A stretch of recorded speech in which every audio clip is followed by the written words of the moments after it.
Motivational A 1 2 3 তে আপনাদের স্বাগতম।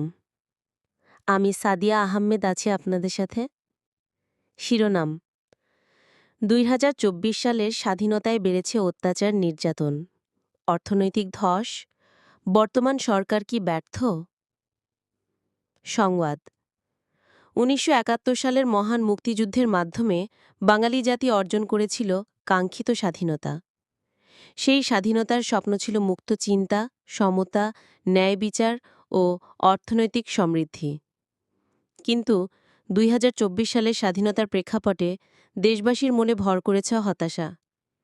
বিগত সময় স্বাধীনতার আনন্দের বদলে বেড়েছে অত্যাচার নির্যাতন, দুর্নীতি, লুটপাট ও রাজনৈতিক দমনপীড়ন।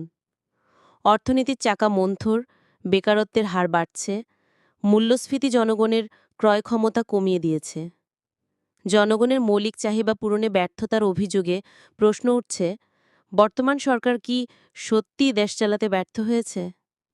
বিশেষজ্ঞরা বলছেন, স্বাধীনতা কেবল একটি তারিখ বা অনুষ্ঠান নয়, বরং এটি জনগণের নিরাপত্তা, অর্থনৈতিক স্থিতি ও স্বাধীনভাবে মত প্রকাশের অধিকারের নিশ্চয়তা। যদি এসব অধিকার ক্ষুণ্ণ হয়, তবে তা প্রকৃত স্বাধীনতার সঙ্গে সাংঘর্ষিক।